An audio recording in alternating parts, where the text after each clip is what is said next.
Community, happy Wednesday, and welcome to our Fiery Embers show. This is a show that's not about tips, tricks, and plans to get you fitter, faster, stronger. If that happens, it was a mistake, and I'm sorry in advance. This show is to provide some laughs and levity while training and racing by having a chat with everyday athletes about their stories, about fun questions, about just enjoying ourselves as we do many, many, many hard things in getting to our start line and hopefully our finish line. Today, I'm being joined by John Hudson, whose Instagram description says, runs for fun. Sounds great to me. It also says, share some opinions. Sounds even better. He runs 13.1s, 26.2s, and the occasional ultra. He will be running the Chicago Marathon this year, so let's be sure to root him on as he comes down the home stretch of his training on his way to the start and eventually the finish line. So without any further delay, let's bring John onto our Fiery Embers show. Hey, John, how are you, buddy? What's happening, Jason? Oh, man, not much and a whole lot all at the same time, as I'm sure everybody can attest to. That sounds just about what's been on my mind here for the past years. So that's great. All right, dude. So you're in Chicago. Yep. Chicagoland. I don't want to tick off the actual people in Chicago. I'm in a suburb of Chicago. So right. You're somewhere within the vicinity of Chicago. That's right. That's right. So if you have to do one of these for the rest of your life, what are you going to choose? Root for the White Sox while attending every home game, or eat a deep dish pizza without a fork and knife? Oh, man, that's a tough one, especially given the way the Sox are doing right now. The alternative would be, though, you'd probably get a great seat because they cannot fill the stadium. And deep dish for the rest. Do I have to eat it every day or just whenever I eat deep dish? Whenever you eat it, you just can't use a fork and a knife. You just have to put your head in there like one of those blueberry pie eating contests. So when I do occasionally attack a deep dish, I'll start out with a fork, but I'll get about 2 bites in, and then when I can grab the crust, I go ahead and go after it anyway. I'll tell you what, I'm going to have to go with the deep dish. It's just the vicinity where I am to guaranteed rate and just having watched that horrid baseball 80 some times a year. Oh my goodness, dude. So I'm a Mets fan. The 1962 Mets have the record for being the worst team in baseball, and the White Sox are on their way to surpassing that, which is incredible. I was going to say, you might be losing that title here. And it's one we will happily give up, I tell you. You talk about a fall too. I don't follow baseball enough, but hey, you live here. I listen to the radio, and like 2 years ago, they were picked to be like, oh my God, they're on their way to winning the championship. Yes. And Sox fans were going nuts around here, going off on the Cubs fans, and it's like, what the hell happened? So it's there's a guy, I forget his name, but he got traded from the Dodgers to the White Sox. Could you imagine? Could you imagine? You're on top of the world. You got a chance at the World Series. And now you're like, what did I do? I mean, who did I piss off in this one? That's I mean, at least you're going from one fine city to another, but man, you're you get that phone call. There. You get that phone call from your agent, and you're looking around for candid camera and the pranks. Like, what the fuck happened here? Like, that can't be real. It's not April 1st, man. This is this is not cool. And that's a tough one. That is a tough one. So I went and scrolled through your Instagram account, and you have a picture of there with a box of 9 donuts from. It says joedonut.com. I have no idea what the context is. I don't care. It was a picture of 9 donuts, and I was already enamored. You recall the picture? I do, yeah, and I know the place very well. Frequent customer. Do you remember the 9 donuts that you had in there, and which was the first one you ate? Oh, I'd have to go look, but if I can imagine what I probably got, they have it's a Fat Elvis donut. It's probably got chocolate, bananas, bacon. I guarantee, and when we divvy it up in the house, we usually kind of cut them in 4s. Nice. So because it's like everyone gets a sampling of everything. So, but I guarantee I went after that one, and there was probably a red velvet that came in a close second from there. But yeah, that's a local donut shop, and occasionally splurge, and I'll take them all. I'll take them So all. you bring up red velvet. I don't know if you saw the clip that we shared from our fireside chat interview with Adam Ruska from Goes Health. But one of the questions I ask in our fireside chat at the end, I'm going to ask of you now since you brought it up. Yeah. Is red velvet a real flavor, or is it just chocolate cake dressed up to go to the prom? As if you looked at my Instagram account a little bit more, you may see an affinity for pancakes and making pancakes. It is chocolate dressed up to go to the prom because I go and buy the red dye food coloring to add into it. So yes, that is just dressed up to go to the prom. So And everybody who's watching this who might be a pastry chef, baker, oh yeah, fanatic of red velvet, please don't send me emails. I got yes, it. I understand. same here. It's a joke. They are from scratch. My pancakes, they're not out of a box, but yes, I have to get the red food coloring for that. So yeah, I'm no hate from the pastry people. Just send us pastries. How about that? How about that? Send Yeah. us So legit red velvet. So, what's the story behind the pancakes? Like every fourth oh picture is a man. stack of pancakes, man. So I have two kids. Well, they're now borderline adults. But way back when on Sunday mornings is kind of a way for me to liven things up. I started making pancakes for the kids, and I get the ones out of the box, out of bag. You throw in some chocolate chips, and you make some kids happy. And then, back then, if it didn't happen if you didn't post it, so I'd goof around and post it. And one day somebody sent me a recipe, and they're like, "Hey," and ironically, were red velvet pancakes. They go, "You should fire these up." I go, You should have fired that person. yeah, I go, whoa, whoa, whoa, whoa! You're missing the point here. This is 2 scoops thing and a little bit of water and an egg. But then I started looking at it. I was like, well, I can follow a recipe. So I, whip these things up, and again, you post it because if it posted, it didn't happen, and it just kind of took off a life of its own. Shoot, this was probably 10 years ago, and for a while I had it branded and had a page, and we called it, my last name's Hudson, nickname's Huddy, growing up and all that. So someone came up with the name of Huddy's Hotcakes. So it became a part of, I don't know if you call it a brand or whatever, where I would make, people would either send me recipes, or Google's the best thing. I go make some pancakes every day or every Sunday morning. It just became a kid ritual that exploded to a point that I started incorporating it into my work. So I work, again, pastry chefs lay off of us, and other people. I work in HR. I'm an HR guy. So please, save all the negative comments. But when I would go visit some of the offices, one of the ways that I kind of would break down that persona of, oh gosh, the HR guys here, I showed up to one of our offices and I whipped up some pancakes in the morning. And it became a way for me to break the ice with employees, to start talking to them about, everybody's got a story about food, and then you feed people, you make them happy before you drop some bad news on them. Nailed So it became just, a thing of, hey, when are you making pancakes? Hey, John's coming in town.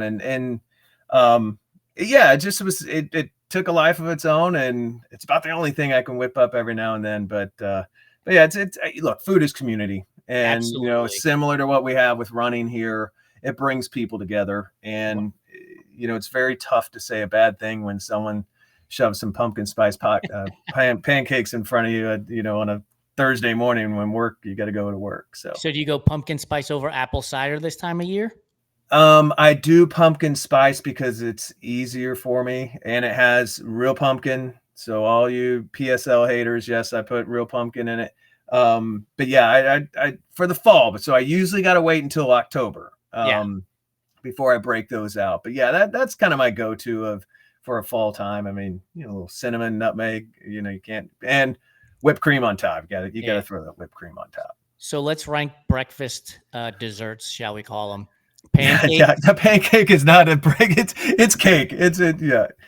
Pancakes, waffles, French toast. How do you rank them? 1 through 3. Oh, one being the best. So if I'm going to go order, if I'm going to a restaurant, I'm going French toast. Really? It's weird. I mean, I don't know if it's because I made them a lot of, like, I'm not going to order pancakes, but I love a French toast with, a little cinnamon on it and just powdered sugar smothered in syrup. And then I go pancakes and then waffle. I'm nothing against a waffle. I just, I like a French toast. It's, yeah. So when we start Huddy's house, on the menu is going to be Huddy's hotcakes, Yep. Huddy's challah French toast. Yes. Yes, right. I learned that. You got to use the challah bread. It's, I mean, it just sticks. It's, and I don't have an alliteration for waffles, but that's why you hired me as the marketing team, and I'll take like 6 years to develop it and charge you $1 million. Yeah, there was a far off dream, sort of, when you're on a 2-hour run of, when I pack this whole thing in, maybe I will open a pancake house. I've got the name Huddy's Hotcakes, and it was like, yeah, you got to run that thing. I'll go bankrupt in a week. But are you a fan of Shark Tank? I used to watch it back in the day. Yeah, I mean, it got a little. I mean, when it first came out, it was a lot of fun to watch. One of their best episodes is Kodiak cakes, which everybody knows today. It's all over the place. You can't miss it. But when it was two brothers that started the company, when they went on Shark Tank, they got rejected because at the time, the argument was, how are you going to fight for shelf space? Where are you going to get the money for shelf space? You've got, at the time, it was Aunt Jemima. I think it's now Mills House is the name of the brand, and Bisquick and all these other companies, right? All the powerhouses, right? Yeah. And so the question was, how are you going to do that? And like the whole point of them going on the show so they can get money from you guys so that they can do that. That's your job. Right. Yeah. But they got rejected. And sure enough, man, they stuck to it and they built it out and look at where they're at today. So another lesson for everybody out there. I love stories like that. It's like we always, you see these inventions and things that happen. And I always talk to my friends and like, we sit around having beers talking about, I could do this. And those are the guys or the men and women that take those ideas and the next morning wake up and say, I'm going to make it happen. And I just love those stories of, if you got a passion for something and you got the time and maybe a lot of risk and I love it. But I don't know if I could run a restaurant. I'll sit in back. If it gets someone else who already has the infrastructure, maybe I'll be a guest on the menu for a week. But I think I'd stress out too much. It'd kill me. I'm with you. Like I used to post a lot of food on my personal Instagram account. I would get these messages, "Hey, you should start a restaurant." And my only response to them, which always ended the conversation, was, will you lend me a 0%, no guarantee payback loan for $1 million? Yeah. If so, I'm in. I'll be happy to do it. Otherwise, forget about it. Yeah. I don't. That is, and it's probably one of the tougher industries to. I mean, I don't think. Once again, we're gonna get people after it, but I mean, what, 3-4 years of success for restaurants? It can't be that great. No, those that survive, man. It's tough business. I gotta be real good. Absolutely. Yeah. All right, so let's go to a ridiculous question. Oh boy. How do giraffes greet each other? Are they like head bowing to each other? Is there a hoof bump? Like, how do they say hello when they pass each other?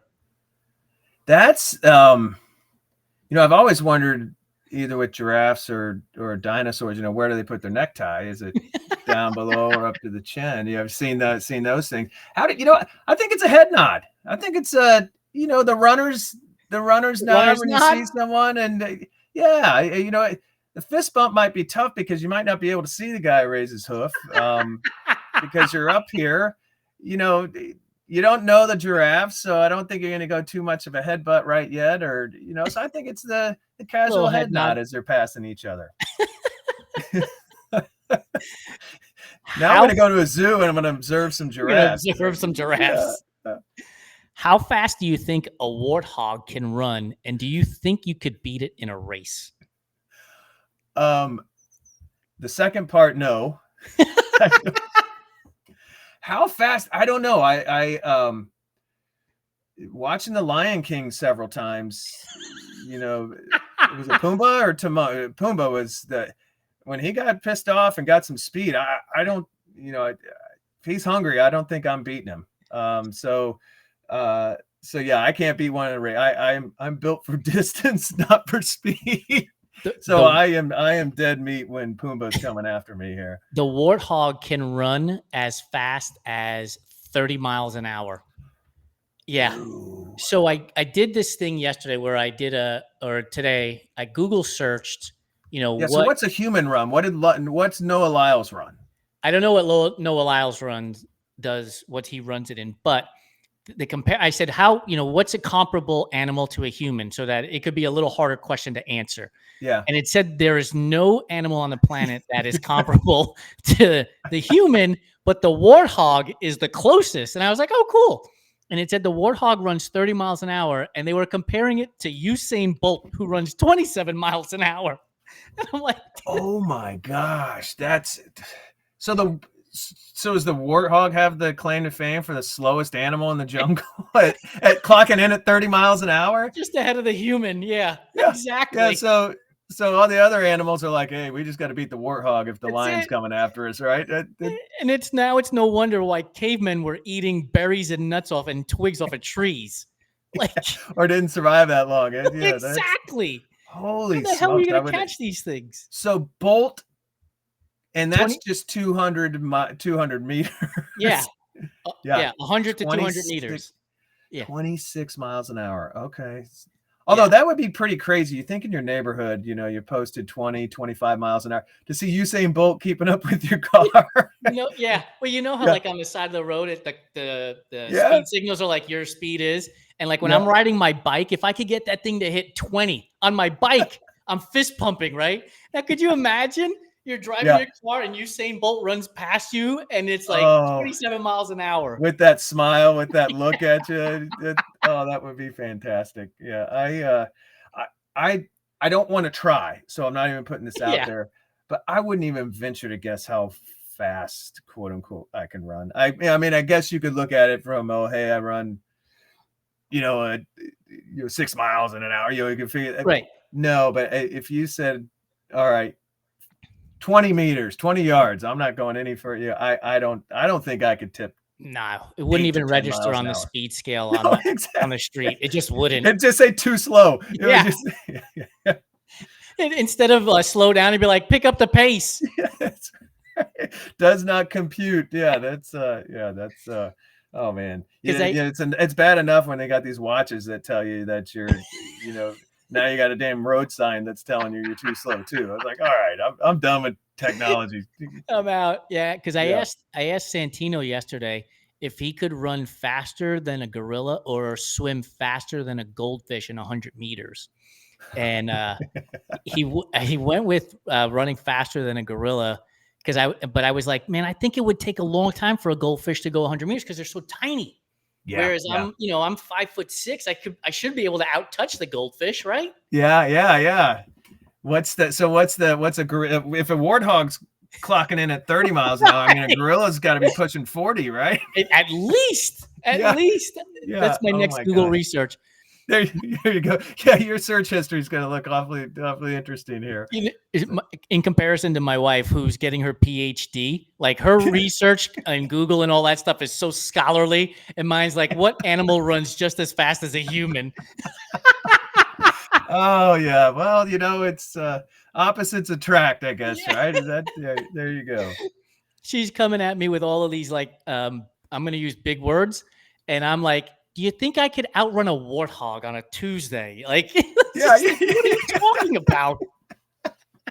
Oh yeah, first find said warthog to set up the race. So all right, so here's a question: you get to have one last meal before blasting off to Mars with Matt Damon, where you're only going to be eating sweet potatoes for the rest of your life. What meal are you eating? Oh my gosh, one last. No, wait. How long does it take to get to Mars, and is there a bathroom on the? Well, I get to go to the bathroom before, because that's going to change my choices of traveling 2 years and blasting off. And you get to go to the bathroom beforehand, and you're on Mars when you get there. Mars. Yeah, you know what? It's my go-to, and I had it last night. And again, if you don't thread about it or whatever you call it, I had the Chipotle brought back the smoked brisket for their one-time thing, and I know it's Chipotle. There's probably other authentic places, but if I have to grab it, I'd go with that. I think I'd go with and the best part is putting everything on it and watching the kid try and fold it. I mean, and I've seen some masters. I'm like, there's no way this kid is going to be able to do this. And man, gets in there, he gets it nice and tight and it fits in the foil. And I'm like, so I think I'd go, just a big, it doesn't have to be Chipotle, but I would go just a big burrito, all the fixings, probably like a brisket or a steak. Right now, Matt Damon is like, thank goodness I'll have my space helmet on. See, that was a thing too. I got to be in a suit. So this is, can I at least have like an 18-hour period before they get me all strapped in there? Because like the long johns with the long johns with the little the little flap in the back. Yeah, they're on the countdown. I'll be like, hold on, abort. Yeah. Can we put a pin in this? Hold on. Yeah. Oh man, yeah, that would be it. But that would be a fun. You know what? If I were going to be stuck in Mars with anyone, I wouldn't be upset with hanging out with Matt Damon for a bit. It'd be kind of fun. Why not? It'd be fun. Yeah. It'd be a blast. He could probably tell you all the Ben Affleck and Jennifer Lopez stories you could possibly handle. Yeah, you're like, all right, who's pulling the potatoes today? Yeah, I guess you could. That was a wild concept. So. How long before you asking him, do you like those potatoes? Does he just start throwing you out of the space shuttle? Like, all right, dude, I've heard that joke enough. That's right. I'm done. Yeah. I'm going to the rover, hanging out. Yeah. I'm going to the dark side of Mars. Goodbye. Here's the recipe. Yeah. I've seen pictures on Instagram of you visiting Seattle. I lived there for a year before we moved here to LA. Yeah, remember? Yeah. In Seattle, where's your go-to for eating? Oh gosh. So company I work for is based in Seattle, and pre-pandemic, I was there probably 5-6 times a year. Downtown Seattle. So yep. Now I gotta think. Oh, there, I gotta remember, like my go-to, I have to have one of these, and I know I'm sitting there in Seattle and there's all the fish and everything there. It was connected to the hotel. God, what was the hotel? But the place was called the Bookstore, and had to be on like First and Mary, but they had a burger because sometimes you get in late and you belly up to the place. And it was funny because my coworker, his name was Tom, we roll in there and we order the burger, and he's like, hey, can you put an egg on it? And they're like, what are you talking about? And he's like, yeah, just put an egg on it. So they went back, put an egg on it because this wasn't on the menu. Next time we visited, it was an option to put an egg on it. So we called it the J&T burger. But that, I will admit, in some of the things that I look at, when you used to travel a lot of, I didn't always take advantage, or I guess you took for granted. Yeah. Hey, I'm here a lot. Screw it. I'm just going to go to the go-to place instead of really venturing out and hitting some really, really unique places. And I started doing that a little bit of like, hey, I'm, in St. Louis, or I'm in Detroit. Where do we go? Where's, take me to a place to go. But I mean, it's been a few years since I've been, and I know, sorry, Seattle people, I know I missed everything there. I'll take recommendations next time I'm there. But that was always one that was my comfort food. Because I stayed in the hotel right across from it, and it was easy to get to as well. But it was a great burger. So. My favorite place is Bambino's. It's on 4th and Cedar, which is a block away from our apartment. So every Friday, just about, I would go to Yelp. I'd put my order in for pickup. I'd walk the 1 block and get it. And it was a white pizza with Calabrian peppers, mushrooms, ricotta, mozzarella, and garlic and salt. And that was it. And it is so damn good because it's a wood-fired oven. And get this. So on the walls, they have all these pictures of New York. So, I'm a New Yorker, so I'm all in on it, right? Yeah. So I asked the people behind the counter, I'm like, hey, are you guys from New York? Is the owner from New York? And they're like, we have no idea. We just work here. Like there's no stories whatsoever. But I was like, I don't care. Take my money. And it Yeah. got to the point, dude. I was there so often. At the start, I would have to tell them my order, and they'd go find it. And Yeah. by the end, as soon as I walk in, they would just hand me the box because they knew it was me, and I'd walk right out. It was so awesome. The Jason special, right? That's it, man. There's this New York guy, Yeah. But Comes in with his accent, asks us all kinds of questions about New York. We're from Seattle. The owner's actually from Nebraska. He's got no ties to New York. He's like, hey, let's say, we'll bring it here. So yeah. Real quick, I see Josh Adelphia is on the show right now. Josh, thank you so much for sharing your story in our latest digital magazine. Really appreciate it. For those of you who have not gotten our latest issue, just head to our website, subscribe to our newsletter. It'll be in your inbox before you blink. All right, John. So we only have a few more minutes left before we wrap this up. Let me ask you this. You could visit anywhere in the world, but you don't get a change of clothes and you have to stay there for 2 weeks without showering. Where are you going? What are you doing? What are you seeing? Oh God. Now you could pick any time of the year you want. I'm on a run streak. So does this mean I have to put in a run, or do I just say screw it? If you want to keep that streak going, you do. Yeah. So then, okay. So I can't change. So it's where I'm going first. God, that's what I'll narrow it down. I will not go somewhere super hot because I run hot. Yeah. If I'm going 2 weeks, you think Matt Damon's in trouble. You think Matt Damon's in trouble after, so. Now I didn't say you couldn't buy deodorant. So there's always that option. Yeah. But, man, it would have to be not a humid climate, no disrespect to the tropics or anything there, but it would be bad. It would, I couldn't do that. So I'm thinking some European country. Yeah. Boy, there's so many I haven't been either. But yeah, where am I going? All right. I used to do the iFit. I had a treadmill. I have a treadmill, and iFit would have it, and you would do all of those runs. And like the Swiss Alps, there were a couple of runs. And why am I escaping me? Because he's a legend. But he would do all these runs in the Swiss Alps, and I just remember all the little towns and areas that he would go in and out. I was like, okay, it's cool there because he's wearing a jacket. So the sweat factor and the odor factor is going to be a little bit, but just the mountains, the clear water, these little towns, it was like, oh my God, that looks like just roll up to get a cup of coffee and whatever. So I would go probably somewhere in that, Alps regions or mountain towns. I kid you not, dude. That's exactly the place I would go.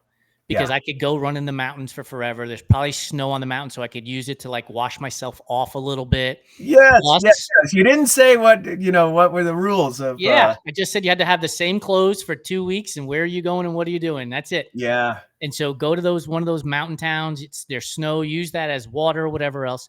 But like the Swiss chocolate, the coffee in the area, that's food what I'm in thinking. Oh my goodness, like that would be heaven on earth, even if I had to stink for 2 weeks. Like seriously. Now if you have change of clothes, if you have showers, I mean the options are endless. But I just think if I had to get out and at least get that mile in, maybe I wear some, get you some of those Hokas that look like sort of casual shoes, but also hikers that exactly. You can, because hey, you might have to go out for dinner or something tonight and look halfway decent. So there's I don't know if you know who Stanley Tucci is, but he had this show on either Discovery or CNN or something, like Tucci Eats Italy or something like that. Yeah. And he's in the Dolomites in one of these episodes, and it's just this background of these tall mountains with snow at the top, and he's at this like lodge, and he's sipping espresso, and he's eating pastry, and he's nibbling on chocolate. And I just thought to myself, that is utopia. Oh my gosh. It couldn't get any better than that. It really just couldn't. Yeah, I'd be all over that. So right. So, Yeah. No, just find the right kind of clothes. It's got to be That's it. some breathable wicking, but also a little bit of warmth, a little stylish. But yeah. Maybe some of the shirts you rock, the plaid running shirts. Though That's I know it, it's the man. rabbit. Yeah, I don't want to do a shameless plug here, but yeah, I've got those are like those. 7 or 8 of those. They'd be perfect for that. Yeah, that's perfect. Hey, dude, thank you so much for joining us. Good luck to you throughout the rest Thank of this you. process on your way to Chicago, and have a blast out there. Thanks for joining me. Yeah, this has been great. Thanks, Jason. You got it. I'll see you, brother. All right, we'll see you.